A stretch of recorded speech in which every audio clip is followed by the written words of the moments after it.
मस्त चणे केले. श्रावण महिन्यात सगळ्यात जास्त मान कशाला असतो तर फुटाणे आणि गुळ. म्हणजे मला आठवतंय मी लहान असताना आई काय करायची, दर शुक्रवारी हळदी कुंकू असायचं आणि सवाष्णींना घरी हळदी कुंकवाला बोलवायचं, लहान मुलांनाही बोलवायचं आणि त्यांच्या हातात हे फुटाणे आणि गुळाचा खडा आणि एखादं फळ, हा नियम असायचा दर शुक्रवारचा. आता अजूनही तुमच्याकडे हा नियम फॉलो होतो का कमेंट करून नक्की कळवा. चला रेसिपी सुरू करूयात. मधुरास रेसिपी, महाराष्ट्राची अस्सल चव. हे फुटाणे करण्याकरता अर्धा वाटी इथे चणा घेतला. चण्याच्या 2 व्हरायटी येतात, एक गावरान अगदी पिटुकला असतं, दुसरा टपोरा चणा. फुटाण्याकरता टपोरा चणा घ्यायचा.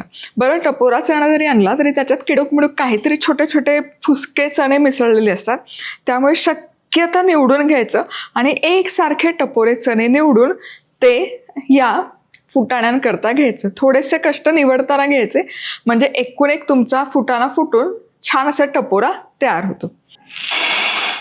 चणा आहे ना स्वच्छ आपल्याला धुवून घ्यायचा आहे.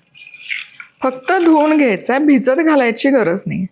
फक्त माती बिती असेल ती काढून घ्यायची. आता 5 मिनिट या चण्यातलं पाणी निथळून काढायचं. आता हे पाणी निथळून घेतलेले चणे एका कुंड्यात काढून घेऊया. आता यामध्ये अर्धा चमचा हळद घालायची आणि मीठही लावायचं, मिसळायचं.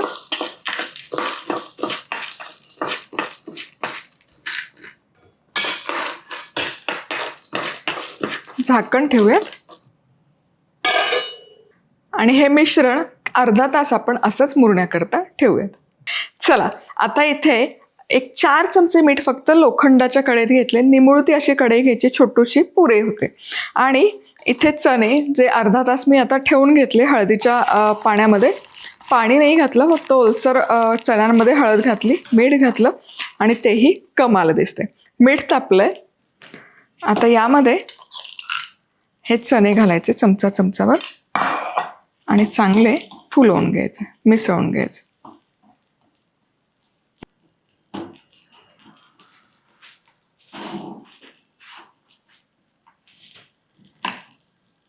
वा वा वा, हे बघा, अगदी मीठ छान गरम झालं असेल ना की लगोलग हे असे टपोरे होतात बघा.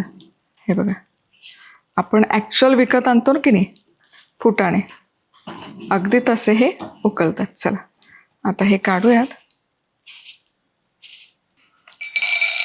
बघा, मस्त आणि काय सुरेख झालेत. चला, आणखी घालते चमचाभर.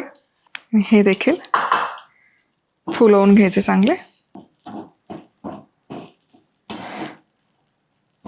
आता हे चणे भाजत असताना सुरुवातीला याला ओलसर असल्यामुळे मिठाचं कोटिंग राहतं, पण जसजसे भाजले जातात तसतसं त्याचं कोटिंग आपोआप निघून येतं. हे बघा, एकूण एक चणा फुलतोय, खुटखुटीत होतोय आणि अजिबात कच्चा राहत नाही.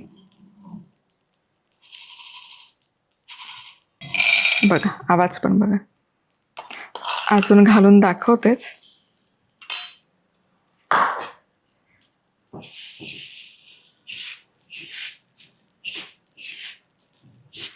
जसे भाजतात तसे मस्त टपोरे होतात.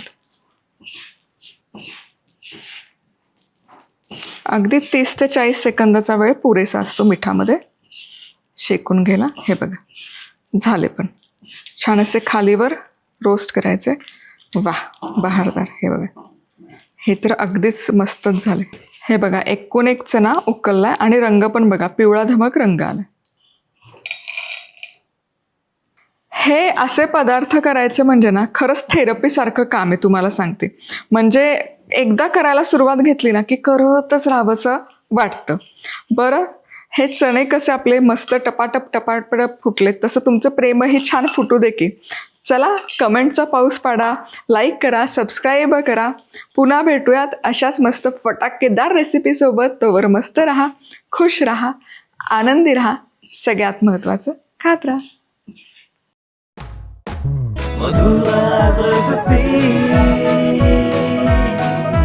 मधुराज रेसिपी, महाराष्ट्राची अस्सल चव.